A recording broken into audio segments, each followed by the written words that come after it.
Hello friends, स्वागत है आप सभी का आज के इस टॉपिक में। देखो, आज हम देखने वाले हैं एनईपी 2020। यहाँ से क्वेश्चन सी टेट में बहुत सारे बनते हैं, बहुत सारे क्वेश्चन इससे पूछे जाते हैं और बहुत अच्छा टॉपिक है और थोड़ा बड़ा भी टॉपिक है। ठीक है, छोटा टॉपिक नहीं है, खूब अच्छा टॉपिक। इससे पहले भी हमने एक अच्छा टॉपिक कराया था, उसका नाम था समावेशी शिक्षा। उसका मैं लिंक आपको दे दूंगा, उसको भी आपको देखना है। ठीक है, समावेशी शिक्षा से भी बहुत सारे प्रश्न पूछे जाते हैं। अगर चैनल पर नए हैं मेरे दोस्त, चैनल को सब्सक्राइब कर लीजिए, बेल आइकन को प्रेस कर लीजिए, जिससे सभी वीडियो को आपको नोटिफिकेशन मिलते रहे। ठीक है, तैयारी कर रहे हैं तो जमकर कीजिए, अब की बार सीटेट पार हो जाएगा। ठीक है, चलिए देखिए, स्टार्ट कर लेते हैं। एनईपी 2020। एनईपी के निर्माण के लिए इसरो के पूर्व चीफ डॉक्टर के कस्तूरीरंगन की अध्यक्षता में एक समिति का गठन किया गया था। इस समिति ने इसका ड्राफ्ट 2019 में सौंपा था। ठीक है ना, इसका ड्राफ्ट है वो कब तैयार किया था? 2019 में। ठीक है ना, ये ड्राफ्ट तैयार किया गया था एनईपी 2020 का। अच्छा, इसमें कुछ बदलाव किए गए थे, उनको ध्यान में रखना है। क्या बदलाव हुआ? पहला है एमएचआरडी का नाम बदलकर एजुकेशन मिनिस्ट्री कर दिया गया। एमएचआरडी यानी ministry of human research development का नाम बदलकर क्या कर दिया गया? एजुकेशन मिनिस्ट्री कर दिया गया। ठीक है, चलिए नेक्स्ट और देखो क्या बदलाव हुआ।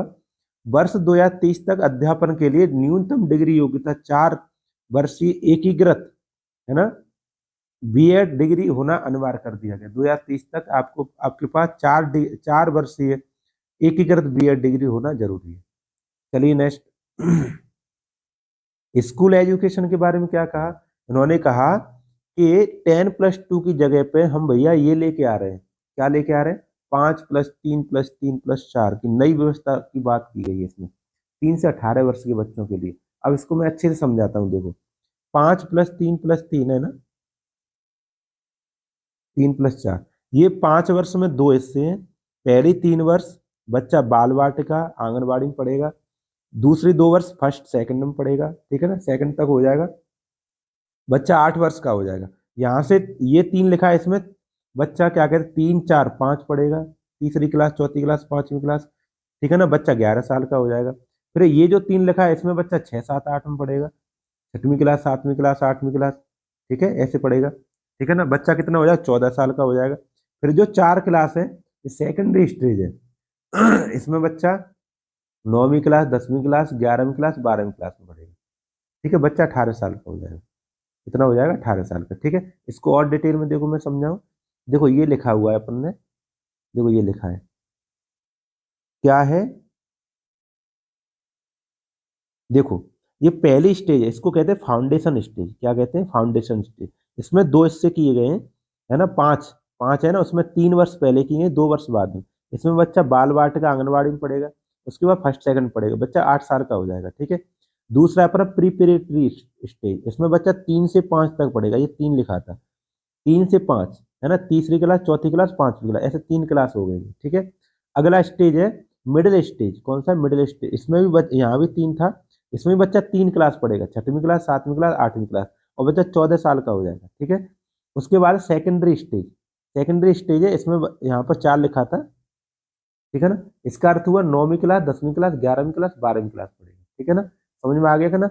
ये पहले का पूर्व था, इसको देखो 6 से 16 वर्ष को इतने में तोड़कर बनाया है ना। ये है अपना 5+4 3+3+4। ठीक है, समझ में आ गया सबको? चलो स्क्रीनशॉट ले लेना। ठीक है, चलिए नेक्स्ट। इस नीति के आधार पर क्या क्या समझाया गया है उसको समझिएगा। संरचनात्मक समझ, जो कंसेप्चुअल अंडरस्टैंडिंग है, उस पर जोर देना, न कि रटन पद्धति पर ध्यान देना। ठीक है, केवल परीक्षा के लिए नहीं पढ़ाना है। जो कह रहा है केवल परीक्षा के लिए पढ़ाई पर जोर नहीं देना है, उसको क्या संरचनात्मक समझ देनी है। ठीक है ना, चलिए नेक्स्ट। सीखने के लिए सतत मूल्यांकन होना जरूरी है, कॉन्टिन्यूअस इवेल्युएशन पर ध्यान देना है। साल के अंत में होने वाली परीक्षा को केंद्र में रखकर शिक्षण मूल्यांकन का उद्देश्य नहीं होना चाहिए। ठीक है, एक और पॉइंट, विशेष अच्छा पॉइंट दिया है इसमें, बच्चों को सीखने के लिए सीखने की प्रक्रिया में मदद करना है। क्या करना है? मदद करना है, ये और अच्छा पॉइंट है, बच्चों को सीखने की प्रक्रिया में मदद करना है। ठीक है, ये एनईपी 2020 में कहा गया है। चलिए नेक्स्ट। नेक्स्ट देखिए, स्कूल में मूल्यांकन फॉर्मेटिव होना चाहिए, ना कि समेटिव। फॉर्मेटिव होता है जो बीच बीच में परीक्षा होती रहती है। ठीक है ना।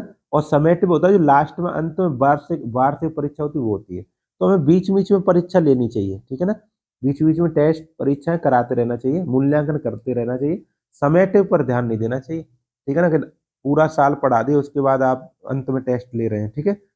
हाँ, आगे देखो, छात्रों की प्रोग्रेस के मूल्यांकन एवेल्युएशन के लिए एक परख नामक नए नेशनल असेसमेंट सेंटर की स्थापना की जाएगी, ठीक है। परख नामक, ये भी याद याद रखना है आपको।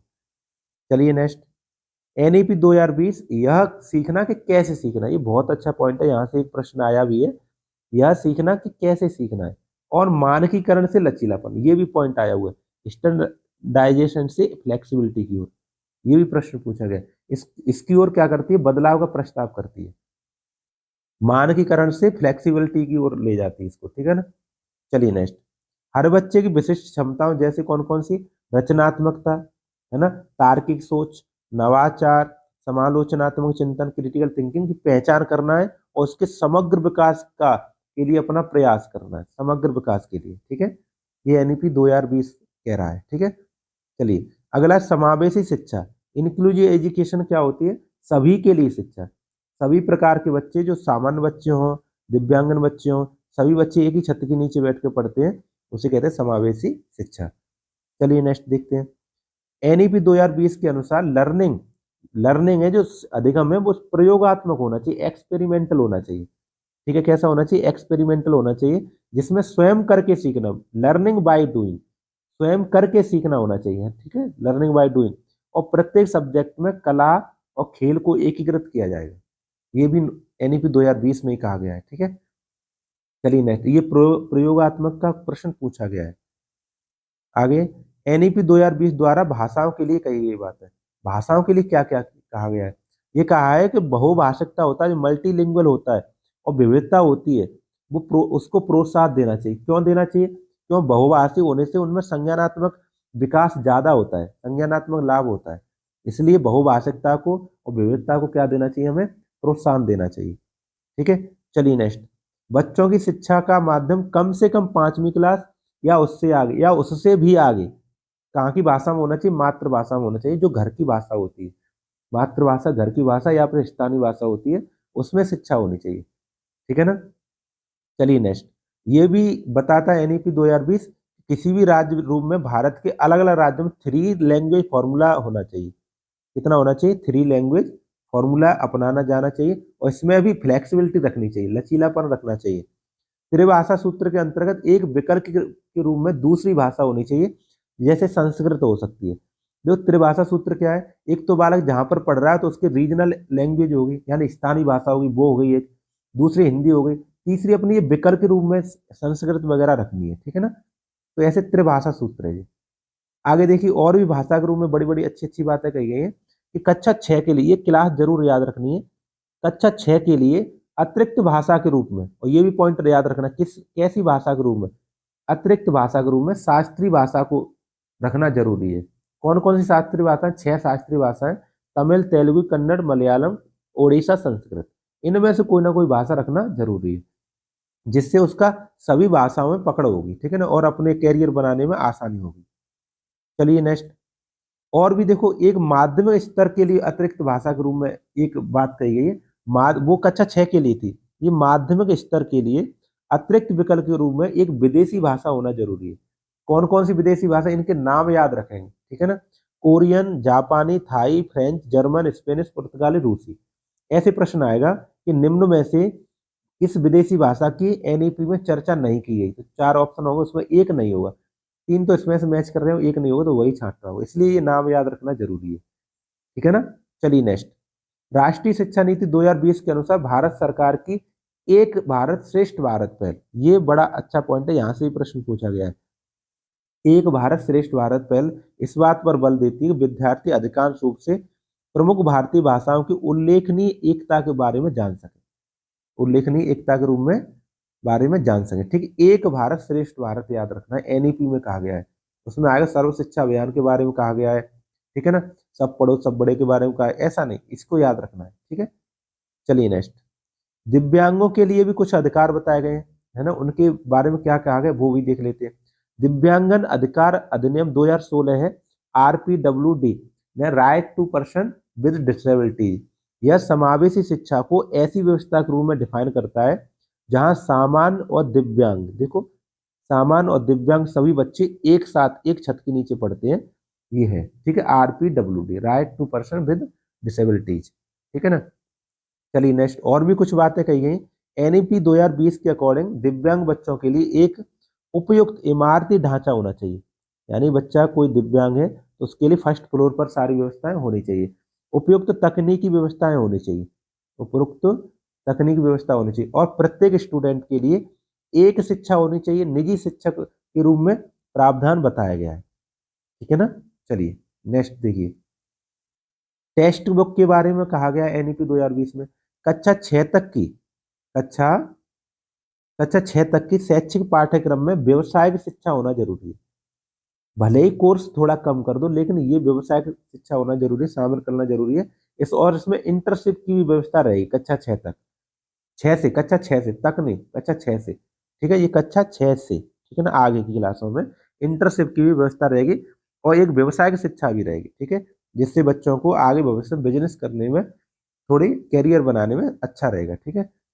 चलिए नेक्स्ट, पाठ्यक्रम की विषय वस्तु को प्रत्येक सब्जेक्ट में कम करके, जो कह रहा है कि कम कर को बेहद बुनियादी चीजें, बहुत ही इंपॉर्टेंट चीजें हैं, उन पर केंद्रित किया जाएगा, जिससे होगा क्या, उससे आलोचनात्मक चिंतन, खोज आधारित चिंतन, चर्चा आधारित चिंतन, विश्लेषण आधारित अधिगम, इस पर ध्यान दिया जा सकेगा। अगर बहुत सारा सिलेबस रख दिया जाए तो पूरी वर्ष में केवल सिलेबस ही हो पाएगा, समझ रहे हो ना। तो उस सिलेबस को बहुत कम करना है, केवल बुनियादी बहुत ही इंपॉर्टेंट चीज है उनको रखना है, जिससे होगा कि थोड़ा सिलेबस होगा तो उस पर ये सारी बातें हो सकेंगी, ये सारी चर्चाएं हो सकेंगी, ठीक है। चलिए नेक्स्ट, राष्ट्रीय पाठ्य पुस्तक NCERT, राष्ट्रीय पाठ्य पुस्तक कौन है, NCERT, NCERT, इसमें भी बदलाव की बात की गई।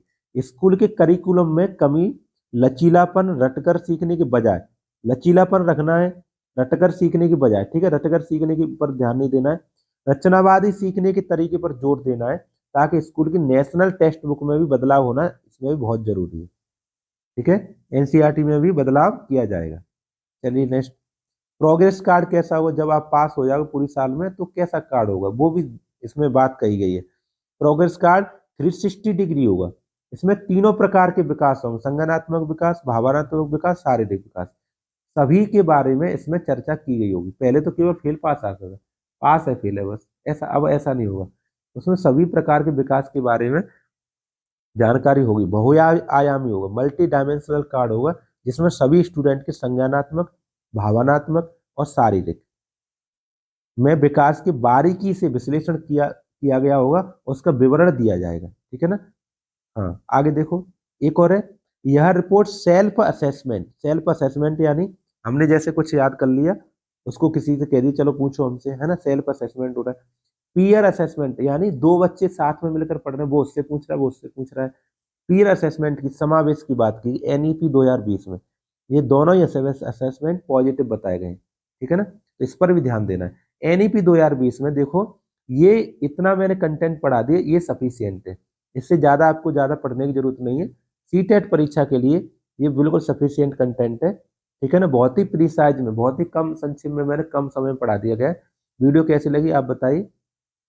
अगर चैनल पर नए हैं तो चैनल को सब्सक्राइब कर लीजिए, बेल आइकन को प्रेस कर लीजिए, सभी वीडियो आपको समय से मिलते रहे, ठीक है। और अपने बहन भाइयों में वीडियो को शेयर कर दीजिए, ठीक है। Thank you very much.